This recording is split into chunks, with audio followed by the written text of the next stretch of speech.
Okay so hi all welcome to AZB academy. എല്ലാവർക്കും AZB അക്കാഡമിയുടെ ഈ ആഴ്ചത്തെ വീക്ക്ലി കറണ്ട് അഫയേഴ്സ് സെക്ഷനിലേക്ക് സ്വാഗതം. സോ കഴിഞ്ഞ ആഴ്ച നമ്മൾ ഡിസ്കസ് ചെയ്ത ഏറ്റവും ഇമ്പോർട്ടന്റ് ടോപ്പിക്സ് അല്ലേ, നമ്മൾ അറിഞ്ഞിരിക്കേണ്ട എക്സാം ഓറിയന്റഡ് ആയിട്ട് പഠിച്ചിരിക്കേണ്ട ഏറ്റവും ഇമ്പോർട്ടന്റ് ടോപ്പിക്സും അതിന്റെ റിലേറ്റഡ് ഫാക്ട്സും എല്ലാമാണ് ഈ ഒരു വീഡിയോയിൽ നമ്മൾ ഡിസ്കസ് ചെയ്യാനായിട്ട് പോകുന്നത്. So once again welcome to AZB academy. എല്ലാവരും സ്റ്റാർട്ട് ടു എൻഡ് മാക്സിമം ഈ വീഡിയോ കാണുക. പ്രധാനപ്പെട്ട കാര്യങ്ങളും ഈ ആഴ്ചയിലെ പ്രധാനപ്പെട്ട എല്ലാ കാര്യങ്ങളും നമ്മൾ ഈ ഒരു ഒറ്റ വീഡിയോയിൽ ഡിസ്കസ് ചെയ്യുന്നതായിരിക്കും. സോ മാക്സിമം അത് വേസ്റ്റ് ചെയ്യാതിരിക്കുക. നന്നായിട്ട് എല്ലാ കാര്യങ്ങളും റിവൈസ് ചെയ്യാനുള്ള ഒരു ഓപ്ഷൻ ആയിട്ടും കൂടി എന്ത് ചെയ്യുക, ഈ ഒരു വീഡിയോ കാണുക. എല്ലാവരും സ്റ്റാർട്ട് ടു എൻഡ് കാണുക. ഓക്കെ, അപ്പൊ നമുക്ക് സ്റ്റാർട്ട് ചെയ്യാം. പ്രധാനപ്പെട്ട ഇവന്റ്സ് തന്നെ നമുക്ക് സ്റ്റാർട്ട് ചെയ്യാം. സോ ലാസ്റ്റ് വീക്കിൽ നടന്ന വളരെ പ്രധാനപ്പെട്ട ഇവന്റ് ആയിരുന്നു ഇന്റർനാഷണൽ സ്പൈസ് കോൺഫറൻസിന്റെ 9th എഡിഷൻ. അതായത് 2026 ഇന്റർനാഷണൽ സ്പൈസ് കോൺഫറൻസ് 2026 വേദി എന്ന് പറയുന്നത് ഏതായിരുന്നു, എവിടെയാണ് നടന്നത്? 9th ഇന്റർനാഷണൽ സ്പൈസ് കോൺഫറൻസ് 2026 നടന്നത് കൊച്ചിയിലാണ് എന്നുള്ള കാര്യം എന്ത് ചെയ്യുക, നോട്ട് ചെയ്യുക. Okay, so 9th international spice conference നടന്നറിയാലോ. ഇന്ത്യയുടെ ഒരു സ്പൈസ് ക്യാപിറ്റൽ എന്നൊക്കെ അറിയപ്പെടുന്നത്, അല്ലെങ്കിൽ സ്പൈസുമായിട്ട് റിലേറ്റ് ചെയ്ത് വരുമ്പോൾ ഏറ്റവും പ്രധാനപ്പെട്ട ഒരു സ്റ്റേറ്റ് ആണ് എന്ന് പറയുന്നത് കേരള എന്ന് പറയുന്നത് അല്ലേ. അപ്പൊ കേരളത്തിലാണ് എന്ത് നടന്നത്, ഇന്റർനാഷണൽ സ്പൈസ് കോൺഫറൻസിന്റെ 9th എഡിഷൻ നടന്നെന്നുള്ളത് എന്ത് ചെയ്യുക, ഒന്ന് നോട്ട് ചെയ്യുക. അതൊന്ന് നോട്ട് ചെയ്തേക്കുക. ഇറ്റ് വാസ് ഹോസ്റ്റഡ് ബൈ, അത് ഹോസ്റ്റ് ചെയ്തതെന്ന് പറയുന്നത് all India spice exporters forum ആണ് കേട്ടോ. All India spice exporters forum ആണ് ഇത് എന്ത് ചെയ്തത്, ഈ ഒരു ഇവന്റ് ഹോസ്റ്റ് ചെയ്തെന്നുള്ളത് അവിടെ ജസ്റ്റ് ഒന്ന് അറിഞ്ഞിരിക്കുക. All India spice exporters forum ആണ് ഇത് ഹോസ്റ്റ് ചെയ്തും. ആൻഡ് ഇതിന്റെ തീമും കൂടെ ജസ്റ്റ് ഒന്ന് അറിഞ്ഞിരിക്കുക. ഇതിന്റെ തീമും കൂടെ എന്ത് ചെയ്യുക, ജസ്റ്റ് ഒന്ന് അറിയിക്കുക. ഒന്നുമല്ല, spice 360 getting future ready. Spice 360 getting future ready എന്നുള്ളതായിരുന്നു ഇതിന്റെ തീം എന്നുള്ളതും കൂടെ എന്ത് ചെയ്യുക, ജസ്റ്റ് അവിടെ ഒന്ന് നോട്ട് ചെയ്യുക. ഓക്കെ, അപ്പൊ അതാണ് അതിന്റെ തീം എന്നുള്ളത്. നെക്സ്റ്റ് നമുക്ക് വരുന്നതാണ് രാജസ്ഥാനിലെ first fully organic village body ആയിട്ട് ഏതിനെ അനൗൺസ് ചെയ്തിരുന്നു? ബമൻവാസ് ഖങ്കർ പഞ്ചായത്തിനെ എന്ത് ചെയ്തു, രാജസ്ഥാനിലെ first fully organic village body ആയിട്ട് എന്ത് ചെയ്തു, ബമൻവാസ് ഖങ്കർ പഞ്ചായത്തിനെ അല്ലേ. NPOP സ്റ്റാൻഡേർഡ്സിന്റെ ബേസിസിലാണ് ഇതിനെ ഡിക്ലെയർ ചെയ്തത്. NPOP സ്റ്റാൻഡേർഡ്സിന്റെ ബേസിസിൽ ഇത് എന്ത് ചെയ്തു, ബമൻവാസ് ഖങ്കർ പഞ്ചായത്തിനെ രാജസ്ഥാനിലെ first fully organic village body ആയിട്ട് എന്ത് ചെയ്തിരുന്നു, അവിടെ അനൗൺസ് ചെയ്തിരുന്നു. അതും കൂടെ എന്ത് ചെയ്യുക, ലാസ്റ്റ് വീക്കിൽ ഒന്ന് ഓർത്തിരിക്കുക. യെസ്, ആൻഡ് മോസ്റ്റ് ഇമ്പോർട്ടൻ്റ്ലി വളരെ പ്രധാനപ്പെട്ട ഇന്ത്യയുടെ ഫോറിൻ റിലേഷൻസിൽ ഇമ്പോർട്ടൻ്റ് ആയിട്ട് പഠിച്ചിരിക്കേണ്ട ഒരു ടോപ്പിക്കാണ് ഇന്ത്യ ആൻഡ് ഇസ്രായേൽ. അവർ എന്ത് ചെയ്തു, ഇന്ത്യയും ഇസ്രായേലും they signed the joint declaration to boost cooperation in fisheries and aquaculture. Fisheries aquaculture അല്ലേ. ഈ അടുത്ത് നടന്ന വളരെ പ്രധാനപ്പെട്ട ഒരു കോൺഫറൻസ് ആയിരുന്നു നമ്മുടെ ബ്ലൂ ഫുഡ് സീ അതോറിറ്റി എന്ന് പറയുന്നത് അല്ലെ. ബ്ലൂ ഫുഡ് സീ സെക്യൂരിറ്റി എന്ന് പറയുന്ന ഒരു കോൺഫറൻസ് ആയിട്ട്, ബ്ലൂ ഫുഡ് സീ സെക്യൂരിറ്റി കോൺഫറൻസിൽ അല്ലെ, blue food sea security sea the future എന്ന് പറയുന്ന ഒരു ഇവന്റ്, ഒരു കോൺഫറൻസിൽ ഇന്ത്യ പാർട്ടിസിപ്പേറ്റ് ചെയ്തിരുന്നു. അപ്പൊ ആ ഒരു കോൺഫറൻസിന്റെ ഭാഗമായിട്ട് ഇന്ത്യയും ഇസ്രായേലും എന്ത് ചെയ്തിരിക്കുകയാണ്, they signed a joint declaration to boost cooperation in fisheries and aquaculture. ഫിഷറീസിലും അക്വാകൾച്ചറിലും ഒരു ജോയിന്റ് കോപ്പറേഷന്റെ ഭാഗമായിട്ട് ഒരു പുതിയ ട്രീറ്റി, ഒരു ജോയിന്റ് ഡിക്ലറേഷൻ ആര് സൈൻ ചെയ്തിരിക്കുകയാണ്, ഇന്ത്യയും ഇസ്രായേലും തമ്മിൽ അല്ലെ. അപ്പൊ റീസെന്റ് ആയിട്ട് ഇന്ത്യ ഏത് രാജ്യവുമായിട്ടാണ് ഈ ഫിഷറീസ് ആൻഡ് അക്വാകൾച്ചറിൽ ഒരു ജോയിന്റ് ഡിക്ലറേഷൻ സൈൻ ചെയ്തതെന്ന് ചോദിച്ചാൽ, കോപ്പറേഷൻ ബൂസ്റ്റ് ചെയ്യാൻ വേണ്ടിയിട്ട് ഏതൊരു ഫോറിൻ റിലേഷൻസിൽ ഇമ്പോർട്ടന്റ് ആയിട്ട് പഠിച്ചിരിക്കുന്ന ട്രീറ്റിയാണ്, ഏത് രാജ്യമായിട്ടാണ്, ഇസ്രായേലുമായിട്ടാണ്. അത് സൈൻ ചെയ്ത് ബ്ലൂ ഫുഡ് സീ സെക്യൂരിറ്റി എന്ന് പറയുന്ന ഒരു കോൺഫറൻസിൽ പാർട്ടിസിപ്പേറ്റ് ചെയ്യുന്ന ടൈമിലാണ് ഈ രണ്ട് രാജ്യങ്ങളും അത് സൈൻ ചെയ്തത് എന്നുള്ള കാര്യം കൂടെ എന്ത് ചെയ്യുക, അവിടെ ഒന്ന് നോട്ട് ചെയ്യുക. ഓക്കെ ആണല്ലോ, സെറ്റ് അല്ലേ, ക്ലിയർ അല്ലേ? യെസ്. ഇനി വളരെ പ്രധാനപ്പെട്ട ഒരു മീറ്റിംഗ് ആണ് നമ്മുടെ കർണാടക മിനിസ്ട്രി അല്ലെ. കർണാടക ചീഫ് മിനിസ്റ്റർ ആയിട്ടുള്ള സിദ്ധരാമയ്യാണ് ഇത് അനൗൺസ് ചെയ്യുന്നത്. സോ സിദ്ധരാമയ്യയുടെ ഗൈഡൻസിൽ എന്ത് ചെയ്തിരിക്കുകയാണ്, they rolled out Gruhalakshmi digital marketing portal. Women എന്റർപ്രണേഴ്സിനെ പ്രൊമോട്ട് ചെയ്യുന്നതിന് വേണ്ടിയിട്ട് Gruhalakshmi digital marketing portal launch ചെയ്തത് ഏത് സ്റ്റേറ്റിലാണ്, കർണാടകയിലാണ് കേട്ടോ, കർണാടകയിലാണ്. സോ വിമൺ ഓണ്ടർപ്രണേഴ്സിനെ എൻകറേജ് ചെയ്യുന്നതിന് വേണ്ടിയിട്ട്, അല്ലെങ്കിൽ അവർക്ക് ആവശ്യമായിട്ടുള്ള എംപവർമെന്റ് കൊടുക്കുന്നതിന് വേണ്ടിയിട്ട് ഗൃഹലക്ഷ്മി ഡിജിറ്റൽ മാർക്കറ്റിംഗ് പോർട്ടൽ. അപ്പൊ ഗൃഹലക്ഷ്മി ഡിജിറ്റൽ മാർക്കറ്റിംഗ് പോർട്ടൽ എന്തിനു വേണ്ടിയുള്ളതാണ്, വിമൺ ഓണ്ടർപ്രണേഴ്സിന് വേണ്ട സപ്പോർട്ട് കൊടുക്കാൻ വേണ്ടിയുള്ള ഒരു സ്കീമാണ്. അപ്പൊ അത് സ്റ്റാർട്ട് ചെയ്തത് എവിടെയാണെന്ന് വെച്ചാൽ കർണാടകയിലാണ്, under the guidance of chief minister സിദ്ധരാമയ്യാണ് ഇത് ലോഞ്ച് ചെയ്യുന്നതും കർണാടകയിലാണ് ഇത് വന്നതെന്നുള്ളതും വിമൺ ഓണ്ടർപ്രണേഴ്സിനെ പ്രൊമോട്ട് ചെയ്യാൻ വേണ്ടിയിട്ടാണ് വന്നതെന്നുള്ളത് എന്ത് ചെയ്യുക, നോട്ട് ചെയ്യുക. സോ സ്കീമിന്റെ പേരെന്താണ്, ഗൃഹലക്ഷ്മി ഡിജിറ്റൽ മാർക്കറ്റിംഗ് പോർട്ടൽ. കർണാടകയാണ് സ്റ്റേറ്റ്, ഓർത്തിരിക്കാമല്ലോ. സെറ്റ് അല്ലേ? യെസ്. അതുപോലെ വളരെ പ്രധാനപ്പെട്ട ടെക് ഫീൽഡ് വളരെ പ്രധാനപ്പെട്ട അന്വേഷണം വിക്കിപീഡിയ അറിയാം അല്ലെ. വിക്കിപീഡിയ ഓൾറെഡി നമുക്ക് അറിയാവുന്നതാണ്. വിക്കിപീഡിയ പറയുന്ന പോലെ എന്തായിരുന്നു, ഫ്രീ കണ്ടന്റ് ആയിരുന്നു പ്രൊമോട്ട് ചെയ്തുകൊണ്ടിരുന്നത് അല്ലെ, ഫ്രീ കണ്ടന്റ് ആയിരുന്നു പ്രൊവൈഡ് ചെയ്തുകൊണ്ടിരുന്നത്. ഇപ്പൊ റീസെന്റ് വിക്കിപീഡിയ എന്ത് ചെയ്തിരിക്കുകയാണ്, മൈക്രോസോഫ്റ്റ്, മെറ്റ, ആമസോൺ പോലുള്ള സ്റ്റാർട്ടപ്സുമായിട്ട് എന്ത് ചെയ്തിരിക്കുകയാണ്, കണ്ടന്റ് മോണിറ്റൈസേഷന് വേണ്ടിയിട്ട് ഒരു പാർട്ട്ണർഷിപ്പ് സ്റ്റാർട്ട് ചെയ്തിരിക്കുകയാണ് എന്നുള്ള കാര്യം നോട്ട് ചെയ്യുക. അപ്പൊ ഇനി അങ്ങോട്ട് ഈ പറഞ്ഞ മൈക്രോസോഫ്റ്റ്, മെറ്റ, ആമസോൺ മറ്റുള്ള സ്റ്റാർട്ടപ്പ് എന്ത് ചെയ്യണം, അവിടെ വിക്കിപീഡിയയിൽ എടുക്കുന്ന കണ്ടന്റിനെ മോണിറ്റൈസ് ചെയ്യണം. വിച്ച് മീൻസ് അതിന് പേയ്മെന്റും കാര്യങ്ങളും, നല്ലൊരു ഷെയർ ഇനി ആർക്ക് പോകും, വിക്കിപീഡിയക്ക് പോകും അല്ലെ. ഫ്രീ കണ്ടന്റ് എന്നുള്ളത് വിട്ടിട്ട് ഈ ടൂൾസ് എന്തെല്ലാം ഈ വിക്കിപീഡിയ കണ്ടന്റ്സ് യൂസ് ചെയ്യുകയാണെന്നുണ്ടെങ്കിൽ അതിനെന്തുണ്ട്, ഇതൊട്ട് മോണിറ്റൈസ്ഡ് ആണ്. വിച്ച് മീൻസ് അതിന് പേയ്മെന്റ് കൊടുക്കേണ്ടി വരും. സോ വിക്കിപീഡിയ റീസെന്റ് ആയിട്ട് ആരുമായിട്ടൊക്കെയാണ്, മൈക്രോസോഫ്റ്റ്, മെറ്റ, ആമസോൺ പോലുള്ള അല്ലെങ്കിൽ മറ്റു പ്രധാനപ്പെട്ട സ്റ്റാർട്സ് പോയിട്ടെല്ലാം എന്തുണ്ട് കണ്ടന്റ് മോണിറ്റൈസേഷന് വേണ്ടിയിട്ട് പാർട്ട്നേഴ്സ് ആയിട്ടുണ്ട് അല്ലെങ്കിൽ പാർട്ട്ണർഷിപ്പ് ഏർപ്പെട്ടിട്ടുണ്ട് എന്നുള്ള കാര്യം എന്ത് ചെയ്യുക ഒന്ന് നോട്ട് ചെയ്തേക്കുക. ആൻഡ് മോസ്റ്റ് ഇമ്പോർട്ടൻ്റ്ലി ഇന്ത്യയിലെ അല്ല ലോകത്തിലെ തന്നെ ലാർജസ്റ്റ് ഗ്രീൻ അമോണിയ പ്രൊജക്ട് എവിടെ ലോഞ്ച് ചെയ്തിരിക്കുകയാണ്? ആന്ധ്രാപ്രദേശിലെ കാക്കിനടയിൽ എന്ത് ചെയ്തിരിക്കുകയാണ്? ലോകത്തിലെ തന്നെ, ഇന്ത്യയിലല്ല ലോകത്തിലെ തന്നെ ലാർജസ്റ്റ് ഗ്രീൻ അമോണിയ പ്രൊജക്ട് എവിടെ സ്റ്റാർട്ട് ചെയ്തു? ആന്ധ്രാപ്രദേശിലെ കാക്കിനടയിൽ സ്റ്റാർട്ട് ചെയ്തു. AM ഗ്രീൻ പ്രൊജക്ട് എന്നാണ് കേട്ടോ. ഓക്കെ, അപ്പൊ AM ഗ്രീൻ പ്രൊജക്ട് എന്നാണ് ഷോർട്ടിൽ നമ്മൾ പറയാം.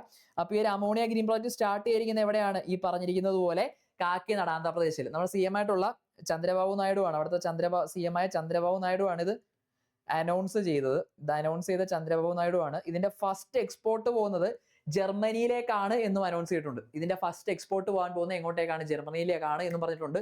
സോ ലോകത്തിലെ world's largest green ammonia project ആണ് എവിടെ സ്റ്റാർട്ട് ചെയ്യുന്നത്? കാക്കിനടയിൽ സ്റ്റാർട്ട് ചെയ്യുന്നത് എന്നുള്ള കാര്യം എന്ത് ചെയ്യുക? നോട്ട് ചെയ്തേക്കാം. ഓക്കെ അല്ലേ? സെറ്റ് അല്ലേ? സോ കാക്കിനടയിൽ സ്റ്റാർട്ട് ചെയ്യുന്ന ലോകത്തിലെ world's largest green ammonia project ആണെന്നുള്ള നോട്ട് ചെയ്യുക. കാക്കിനാട് ആന്ധ്രാപ്രദേശിലാണ്. ആരാണ് അനൗൺസ് ചെയ്തത്? ചന്ദ്രബാബു നായിഡു ആണ് അനൗൺസ് ചെയ്തത് എന്നുള്ള കാര്യം എന്ത് ചെയ്യുക? ഇത്രയും കാര്യങ്ങൾ അവിടെ നിന്ന് നോട്ട് ചെയ്ത് വെച്ചേക്കാം. ഓക്കെ അല്ലേ? സെറ്റ് ആണല്ലോ? അടുത്തയിലേക്ക് പോവാം. യെസ്, അടുത്ത വരുന്നത് government market place completed 7 years of Womaniya initiative to promote women entrepreneurship. അല്ലെ, വുമൺ ഓണ്ടർപ്രണർഷിപ്പിനെ പ്രൊമോട്ട് ചെയ്യാൻ വേണ്ടി സ്റ്റാർട്ട് ചെയ്ത വിമണിയ ഇനിഷ്യേറ്റീവ് എന്ത് ചെയ്തു? 7 years കംപ്ലീറ്റ് ചെയ്തു. ഇത് എന്തുകൊണ്ട് ഇമ്പോർട്ടന്റ് വെച്ചാൽ ഓൾമോസ്റ്റ് 80,000 crores ആണ് ഇതുവരെ രജിസ്റ്റർ ചെയ്തത്. 80,000 കോടിയാണ് ഇതുവഴി ജനറേറ്റ് ചെയ്തതെന്നാണ് നിലവിൽ 7 വർഷമായപ്പോൾ ഇതിൽ നിന്ന് ജനറേറ്റ് ചെയ്ത എമൗണ്ട് എന്ന് പറയുന്നത് ഏകദേശം 80,000 crores ആണെന്നുള്ള കാര്യം എന്ത് ചെയ്യുക? നോട്ട് ചെയ്യുക. ഏകദേശം 80,000 crores ആണ് ജനറേറ്റ് ചെയ്തതും. അതുപോലെ ഏകദേശം 2 lakh, ഏകദേശം 2 ലക്ഷം വനിതകളാണ് അല്ലെങ്കിൽ 2 ലക്ഷം വിമൺ ലെഡ് എന്റർപ്രൈസസ് ആണ് ഇതിനകത്ത് എന്ത് ചെയ്തിരിക്കുന്നത്? രജിസ്റ്റർ ചെയ്തിരിക്കുന്നത് എന്നുള്ളതും കൂടെ എന്ത് ചെയ്യുക? അവിടെ ഒന്ന് അറിഞ്ഞിരിക്കുക. അല്ലെ, അപ്പൊ അത്രയും സക്സസ്ഫുൾ ആയതുകൊണ്ട് തന്നെ റീസെന്റ് ഇത് വളരെ സെലിബ്രേറ്റ് ചെയ്യപ്പെട്ടിരുന്നു. സോ വുമൺ ഓണ്ടർഷിപ്പിനെ പ്രൊമോട്ട് ചെയ്യാൻ വേണ്ടി വന്ന ഒരു ഇനിഷ്യേറ്റീവ് ആണ് ഇതെന്ന് പറയുന്നത്, വുമണിയ ഇനിഷ്യേറ്റീവ് എന്ന് പറയുന്നത്. അത് ഈ ഇയറിൽ എന്ത് ചെയ്തു? 7 years കംപ്ലീറ്റ് ചെയ്തു. ഓക്കെ, 7 years കംപ്ലീറ്റ് ചെയ്തു. ഈ 7 years കംപ്ലീറ്റ് ചെയ്യുന്ന ടൈമിൽ ഓൾമോസ്റ്റ് 80,000 crores ആണ് ഇതിൽ നിന്ന് ജനറേറ്റ് ചെയ്തു. ആൻഡ് രജിസ്ട്രേഷൻസ് ഓൾമോസ്റ്റ് 2 lakh, 2 ലക്ഷത്തോളം വിമൺ സെന്റേഡ് ഓണ്ടർപ്രണർഷിപ്സ് എന്ത് ചെയ്യുകയും ചെയ്തു? ഇതിനകത്ത് രജിസ്റ്റർ ചെയ്യുകയും ചെയ്തിട്ടുണ്ട് എന്നുള്ള കാര്യം എന്ത് ചെയ്യുക? അവിടെ നിന്ന് നോട്ട് ചെയ്യുക. ഓക്കെ അല്ലേ? സെറ്റ് അല്ലേ? യെസ്. അടുത്ത് ഈ പറയുന്ന പോലെ നമ്മളൊരു വലിയ റിവൈവലാണ് ഇന്ത്യയുടെ മാരിടൈം ട്രേഡ്സിൽ, അല്ലെങ്കിൽ ഏൻഷ്യന്റ് മാരിടൈം ട്രേഡ്സ് നോക്കുകയാണെന്നുണ്ടെങ്കിൽ വളരെ പ്രധാനപ്പെട്ട ഒരു ട്രേഡാണ് ഇന്ത്യയും മിഡിൽ ഈസ്റ്റ് രാജ്യങ്ങളായിട്ടുള്ളത്. അല്ലെ, ഇന്ത്യയും പേർഷ്യൻ കൺട്രീസ് അല്ലെങ്കിൽ മിഡിൽ ഈസ്റ്റ് രാജ്യങ്ങളായിട്ടൊക്കെയുള്ള ട്രേഡൊക്കെ നമ്മൾ ഒരുപാട് പഠിക്കാറുണ്ട്. അപ്പോൾ ഇന്ത്യയും ഒമാനും തമ്മിലുള്ള മാരിടൈം ട്രേഡ്സിന്റെ ഒരു റിവൈവലാണ് ആക്ച്വലി കഴിഞ്ഞ ദിവസം നടന്നത്. ഏതാണ്? നമ്മുടെ INSV കൗണ്ടിന്യ എന്ന് പറയുന്ന ഒരു സെയിലിംഗ് ഷിപ്പ് കഴിഞ്ഞ ദിവസം ഇവിടെ എത്തി, മസ്കറ്റിൽ എത്തുകയും അങ്ങനെ ഇന്ത്യയും ഒമാനും തമ്മിലുള്ള ഒരു 5000 വർഷം നീണ്ടില്ല 5000 year old India Oman maritime ties എന്ത് ചെയ്തു? വീണ്ടും റിവൈവ് ചെയ്യപ്പെട്ടു. അല്ലെ, ത്രൂ ഏതാണ് അവിടെ ചെന്ന ഷിപ്പ് എന്നുള്ള ഓർത്തിരിക്കുക. INSV കൗണ്ടിന്യ എന്ന് പറയുന്ന സെയിലിംഗ് ഷിപ്പാണ് ഇതിന്റെ ഭാഗമായിട്ട് ഒമാനിലേക്ക് എത്തിയത് എന്നുള്ളത് എന്ത് ചെയ്യുക? ഒന്ന് ഓർത്തിരിക്കുക. അപ്പൊ ഒമാനിലേക്ക് എത്തിയ ഷിപ്പ് ഏതാണ്? Sailing ship maritime trades revive ചെയ്യുന്നതിന്റെ ഭാഗമായിട്ട് INSV കൗണ്ടിന്യ ആണ് കേട്ടോ. INSV കൗണ്ടിന്യ ആണ് എന്നുള്ള കാര്യം എന്ത് ചെയ്യുക? അവിടെ ഒന്ന് ഓർത്തിരിക്കുക. ആൻഡ് മോസ്റ്റ് ഇമ്പോർട്ടന്റ്ലി ലോകത്തിലെ ആദ്യത്തെ world's first global ice vault എവിടെ ലോഞ്ച് ചെയ്തിരിക്കുകയാണ്? അന്റാർട്ടിക്കയിൽ ലോഞ്ച് ചെയ്തു എന്നുള്ള കാര്യം എന്ത് ചെയ്യുക? ഓർത്തിരിക്കുക. ഇതിന്റെ പേര് ഇമ്പോർട്ടന്റ് ആണ്. ഐസ് മെമ്മറി സാങ്ച്വറി എന്നാണ് ഇതിന്റെ പേര്. ഐസ് മെമ്മറി സാങ്ച്വറി അല്ലേ. അപ്പൊ യൂറോപ്യൻ സയന്റിസ്റ്റ്, ഒരുപാട് യൂറോപ്യൻ കൺട്രീസിൽ നിന്നുള്ള സയന്റിസ്റ്റുകൾ ചേർന്നിട്ടാണ്, എസ്പെഷ്യലി ഫ്രാൻസിൽ നിന്നൊക്കെയുള്ള കുറെ സയന്റിസ്റ്റുകൾ ചേർന്നിട്ടാണ് ഈ ഐസ് മെമ്മറി സാങ്ച്വറി എന്ത് ചെയ്തിരിക്കുന്നത്? ഡെവലപ്പ് ചെയ്തിരിക്കുന്നത്. എന്തിനു വേണ്ടിയാണ് ഡെവലപ്പ് ചെയ്തതെന്ന് വെച്ചാൽ പറഞ്ഞില്ല, ഐസ് വോൾട്ട് ആണ് പറയുന്നത് പോലെ തന്നെ ഐസ് ക്യൂബ് അല്ലെ ഐസ് ഗ്ലേസിയേഴ്സിനെ, അതായത് ഇനി വരാൻ പോകുന്ന ഗ്ലോബൽ വാർമിംഗ് അറിയാലോ. ഗ്ലോബൽ വാർമിംഗ് കാരണം ഉണ്ടാകുന്ന ഏറ്റവും വലിയ പ്രശ്നമാണ് നമ്മുടെ സീ ലെവൽ ഇൻക്രീസ് ചെയ്യാന്ന് പറയുന്നത്, അതായത് ഐസ് ഗ്ലേസിയേഴ്സിന്റെ അല്ലെങ്കിൽ മഞ്ഞുപാളികളുടെ മെൽറ്റിംഗ് എന്ന് പറയുന്നത്. അപ്പൊ ആ മെൽറ്റിങ്ങിനെ അവോയ്ഡ് ചെയ്തതിനെ കൺട്രോൾ ചെയ്യാൻ പ്രൊട്ടക്ട് ചെയ്യാൻ വേണ്ടിയിട്ട് വന്നിട്ടുള്ള ഒരു സ്റ്റാർട്ടിങ്. ഇതുകൊണ്ട് മാത്രം പ്രൂവ് ചെയ്യുന്നല്ല, പക്ഷെ ഇത്തരം ഒരു ടെക്നോളജി ഡെവലപ്പ് ചെയ്യുന്നത് ഭാവിയിൽ അതിനെ റെസിസ്റ്റ് ചെയ്യാൻ വളരെ വലിയ രീതിയിൽ സഹായിക്കും. അപ്പൊ ലോകത്തിലെ തന്നെ ആദ്യത്തെ ഐസ് വോൾട്ട് എവിടെ സ്റ്റാർട്ട് ചെയ്തിരിക്കുകയാണ്? അന്റാർട്ടിക്കയിൽ ലോഞ്ച് ചെയ്തു. അതിന്റെ പേര് ice memory sanctuary. Ice memory sanctuary എന്നാണ് അതിന്റെ പേര് എന്നുള്ള കാര്യം കൂടെ എന്ത് ചെയ്യുക? നോട്ട് ചെയ്യുക. ഓക്കെ അല്ലേ? സെറ്റ് അല്ലേ? യെസ്. അതുപോലെ തന്നെ ഏറ്റവും റീസെന്റ് ആയിട്ട് നാഷണൽ ടൈഗർ കൺസർവേഷൻ അതോറിറ്റി അറിയാലോ, national tiger conservation authority, NTCA അല്ലേ, ഫുൾ ഫോം എഴുതുന്നില്ല. NTCA എന്ന് പറയുമ്പോൾ അറിയാലോ, NTCA എന്ന് പറയുമ്പോൾ national tiger conservation authority. NTCA recent ആയിട്ട് എന്ത് ചെയ്യുന്നു? ടൈഗർ സെൻസസിന് വേണ്ടിയിട്ട് ഒരു ആപ്ലിക്കേഷൻ ലോഞ്ച് ചെയ്തിരുന്നു. ആ ആപ്ലിക്കേഷന്റെ പേരാണ് M-Stripes എന്ന് പറയുന്നത്. M-Stripes. ഓക്കെ, സോറി ഇത് ഇങ്ങോട്ടായില്ലേ. അപ്പൊ NTCA. ഓക്കെ, അപ്പൊ NTCA ലോഞ്ച് ചെയ്ത ഇപ്പൊ ഏറ്റവും പുതിയ ടൈഗർ സെൻസസിന് എടുക്കാൻ വേണ്ടിയിട്ടുള്ള ഏറ്റവും പുതിയ ആപ്പ് ഏതാണെന്ന് ചോദിച്ചാൽ അത് ഏതാണ്? എം സ്ട്രൈപ്സ് ആണ് കേട്ടോ. എം സ്ട്രൈപ്സ് ആണ്. സോ NTCA ലോഞ്ച് ചെയ്ത ആപ്ലിക്കേഷൻ, ടൈഗർ സെൻസസ് എടുക്കാൻ വേണ്ടി ലോഞ്ച് ചെയ്ത ആപ്ലിക്കേഷൻ ഏതാണെന്ന് ചോദിച്ചാൽ അതേതാണ്? എം സ്ട്രൈപ്സ് ആണ്. എം സ്ട്രൈപ്സ് ആണ് എന്നുള്ള കാര്യം എന്ത് ചെയ്യാം? അവിടെ നോട്ട് ചെയ്യാം. So M stripes is developed by NTCA. എന്തിനു വേണ്ടിയിട്ട്? ടൈഗർ സെൻസസ് എടുക്കാൻ വേണ്ടിയിട്ടാണ്. ഓക്കെ, ടൈഗർ സെൻസസിനാണെന്നുള്ള കാര്യം എന്ത് ചെയ്യുക? നോട്ട് ചെയ്യുക. സെറ്റ് അല്ലേ? ഓക്കെ അല്ലേ? അടുത്തത് മേഘാലയ ഹൈക്കോർട്ടിന്റെ ഫസ്റ്റ് വിമൻ ചീഫ് ജസ്റ്റിസ് ആയിട്ട് വന്നിരിക്കുന്ന ആരാണ്? രേവതി മോഹിത് ദേറയാണ്. ഓക്കെ, വളരെ ഇമ്പോർട്ടന്റ് ഉള്ള ഒരു അപ്പോയിന്റ്മെന്റ് ആണ്. മേഘാലയ ഹൈക്കോർട്ടിന്റെ ഫസ്റ്റ് വിമൻ ചീഫ് ജസ്റ്റിസ് ആയിട്ട് ആരെ അപ്പോയിന്റ് ചെയ്തു? രേവതി മോഹിതേ ദേറെ എന്ത് ചെയ്തിരിക്കുകയാണ്? അപ്പോയിന്റ് ചെയ്തിരിക്കുകയാണ്. സോ മേഘാലയ ഹൈക്കോടതിയിൽ ഫസ്റ്റ് ടൈം ആണ് ഒരു വിമൻ ചീഫ് ജസ്റ്റിസ് വരുന്നത്. അതാരാണ്? രേവതി മോഹിതേ ദേറെയാണെന്നുള്ള കാര്യം നോട്ട് ചെയ്യാം. അത് നമുക്കറിയാം, നമ്മുടെ നമോ ബുക്ക് ഫെസ്റ്റ് അല്ലെ, നമോ ബുക്ക് ഫെസ്റ്റിന്റെ ഇനോഗ്രൽ ഇവന്റ് നടന്നുകൊണ്ടിരിക്കുകയാണ്. ഇനോഗ്രൽ നമോ ബുക്ക് ഫെസ്റ്റ് നടന്നുകൊണ്ടിരിക്കുകയാണ്. പ്രൈം മിനിസ്റ്റർ നരേന്ദ്രമോദിയായിട്ട് ബന്ധപ്പെട്ട അല്ലെങ്കിൽ അദ്ദേഹവുമായിട്ട് ബന്ധപ്പെട്ട ലിറ്ററേച്ചേഴ്സും ബുക്സും ഒക്കെയാണ് കൂടുതലായിട്ട് ഇതിൽ എന്ത് ചെയ്യുന്നത്? വരുന്നത്. അപ്പോൾ ഇതിനകത്ത് ഇമ്പോർട്ടന്റ് ആയിട്ട് പഠിച്ചിരിക്കേണ്ട ഒരു കാര്യം എന്നാൽ 2 ബുക്കുകളുടെ ലോഞ്ചിങ്. അപ്പൊ ഏതൊക്കെയാണ് 2 ബുക്കുകൾ എന്നുള്ളത്? 2 ബുക്സ് ആണ്. ഒന്ന് ജെൻ വി ബനോ എന്ന് പറയുന്ന ഒരു ബുക്കും അതുപോലെ തന്നെ മഹാത്മാ എന്ന് പറയുന്ന 2 ബുക്കുകൾ യൂണിയൻ മിനിസ്റ്ററായ ജിതേന്ദ്ര സിംഗ് എന്ത് ചെയ്യുന്നു? കഴിഞ്ഞ ദിവസം ഈ ബുക്ക് ഫെസ്റ്റിൽ വെച്ചിട്ട്, നമോ ബുക്ക് ഫെസ്റ്റിൽ വെച്ചിട്ട് എന്ത് ചെയ്യുന്നു? പബ്ലിഷ് ചെയ്തിരുന്നു എന്നുള്ള കാര്യം നോട്ട് ചെയ്യുക. അപ്പോൾ നമോ ബുക്ക് ഫെസ്റ്റിന്റെ ഫസ്റ്റ് എഡിഷൻ ആണ് നിലവിൽ എന്ത് ചെയ്യുന്നത്? നടന്നുകൊണ്ടിരിക്കുന്നത്. അപ്പോൾ അതിനൊരു പ്രധാനപ്പെട്ട ഇവന്റ് എന്താണെന്ന് ചോദിച്ചാൽ 2 പുസ്തകങ്ങൾ എന്ത് ചെയ്തു? അവിടെ വെച്ച് ലോഞ്ച് ചെയ്യുന്നു. അതാണ് ഒന്ന് ജെൻ വി ബനോ എന്ന് പറയുന്ന ബുക്കും അതുപോലെ തന്നെ മഹാത്മാ എന്ന് പറയുന്ന ബുക്കും. ഓക്കെ, മഹാത്മാ എന്ന് പറയുന്ന ഈ 2 ബുക്കുകളാണ് അവിടെ ചെന്നിരിക്കുന്നത് ലോഞ്ച് ചെയ്തതെന്നുള്ള കാര്യം നോട്ട് ചെയ്തേക്കാം. ഓക്കെ അല്ലേ? സെറ്റ് അല്ലേ? യെസ്. അടുത്തത് ഇന്ത്യയുടെ ആദ്യത്തെ സ്ലീപ്പർ വന്ദേ ഭാരത് ട്രെയിൻ കഴിഞ്ഞ ദിവസം എന്ത് ചെയ്യുന്നു? ലോഞ്ച് ചെയ്യുന്നു അല്ലെ. ഇന്ത്യയുടെ ആദ്യത്തെ സ്ലീപ്പർ വന്ദേ ഭാരത് ട്രെയിൻ കഴിഞ്ഞ ദിവസം എന്ത് ചെയ്യുന്നു? ലോഞ്ച് ചെയ്യുന്നു. ഏതൊക്കെ റൂട്ടിലാണ്? ഹൗറ ഗുവാഹട്ടി റൂട്ടിലാണ് അല്ലെ. ഹൗറ ഗുവാഹട്ടി റൂട്ടിലാണ് ഈ ട്രെയിൻ എന്ത് ചെയ്തിരിക്കുന്നത്? ലോഞ്ച് ചെയ്തിരിക്കുന്നത്. അത് ഏത് റെയിൽവേ സ്റ്റേഷനാണ്? മാൾഡ ടൗൺ റെയിൽവേ സ്റ്റേഷനിൽ വെച്ചാണ് ഇതിന്റെ ഇനോഗ്രേഷൻ നടന്നതെന്നുള്ളതും നോട്ട് ചെയ്യുക. ഓക്കെ, അപ്പൊ മാൾഡ ടൗൺ റെയിൽവേ സ്റ്റേഷനിൽ വെച്ചാണ് ഈ സ്ലീപ്പർ ട്രെയിനിന്റെ ഇനോഗ്രേഷൻ നടന്നത്. ഇത് ഏത് റൂട്ടിലാണ്?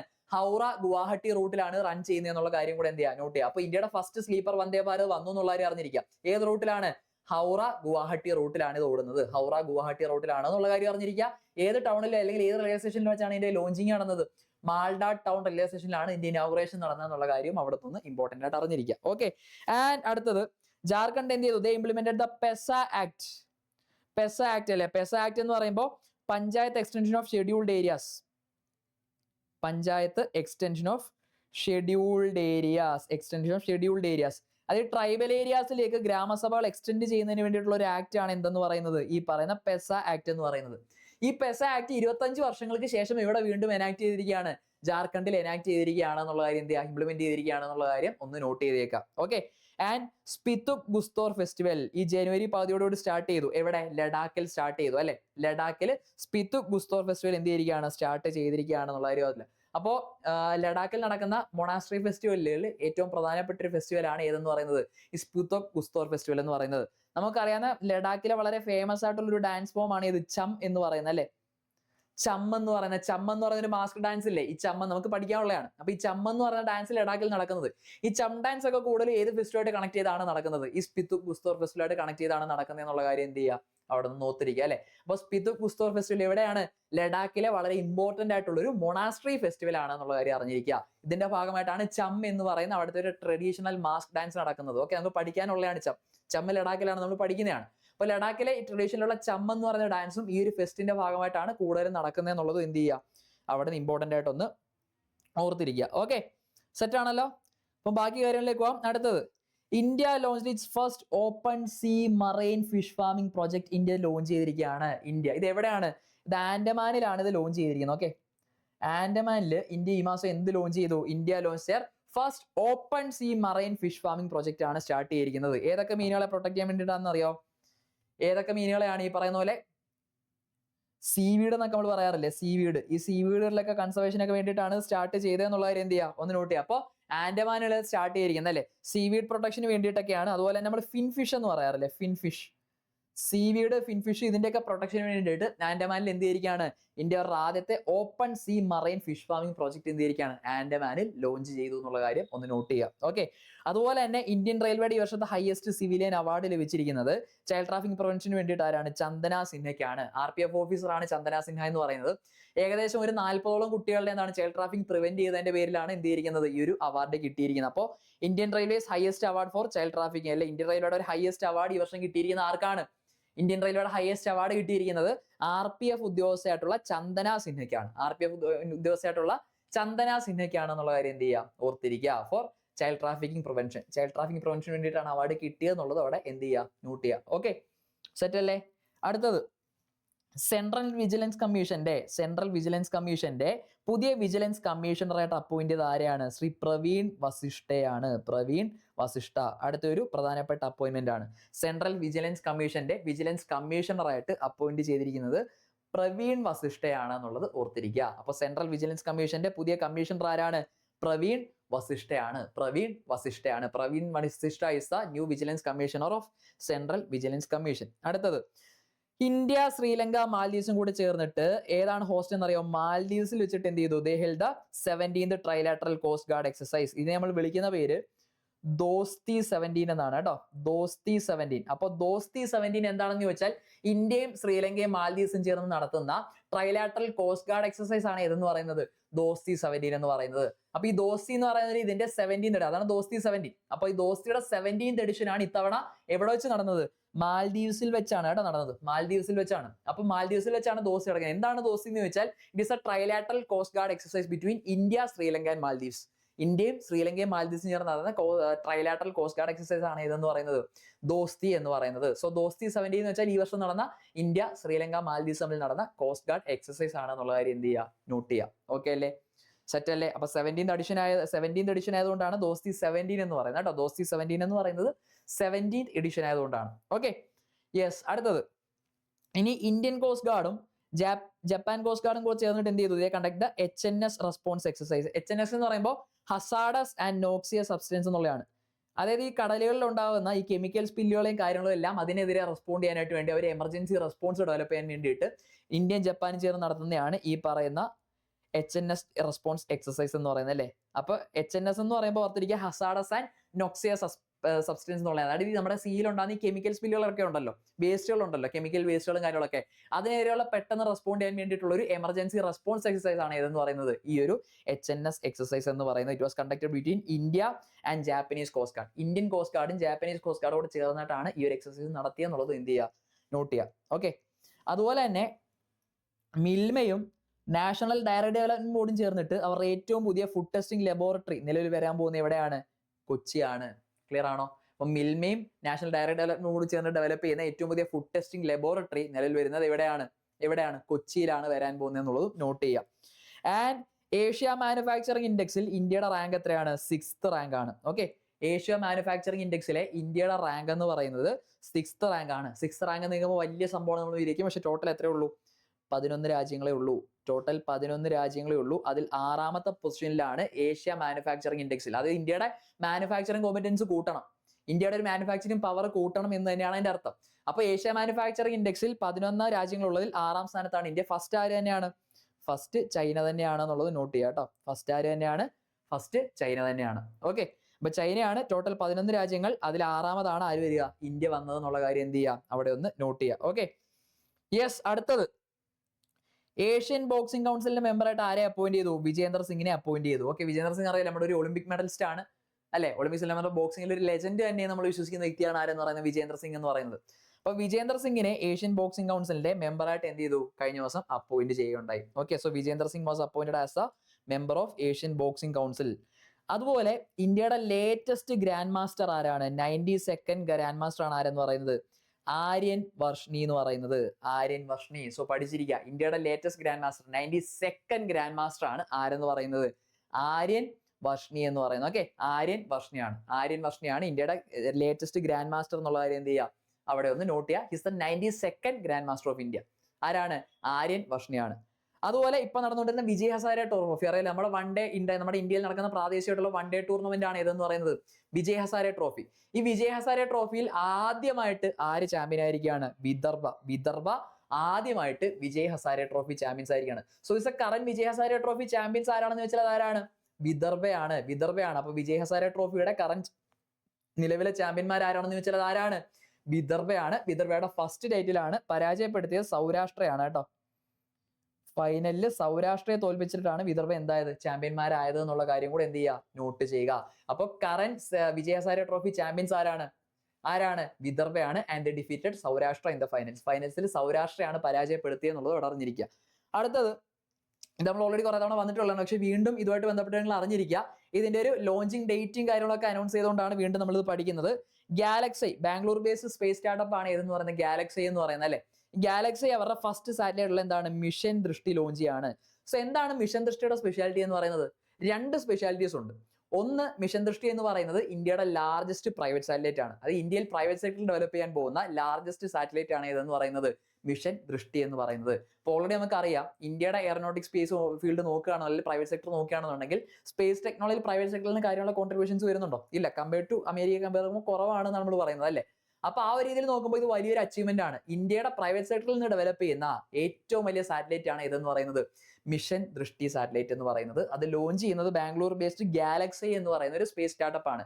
അത് കൂടാതെ ഇത് ലോകത്തിലെ തന്നെ ആദ്യത്തെ multi sensory earth observing satellite ആണ്. It is the world's first multi sensoring earth observation satellite. അതായത് ഫോട്ടോ ക്യാപ്ചറിങ് അടക്കമുള്ള അല്ലെങ്കിൽ റഡറിങ് അടക്കമുള്ള മൾട്ടിപ്പിൾ ടെക്നോളജീസ് എന്ത് ചെയ്യുന്നുണ്ട്? ഇതിനകത്ത് യൂസ് ചെയ്യുന്നുണ്ട് സെൻസറിങ്ങിന് വേണ്ടിയിട്ട്.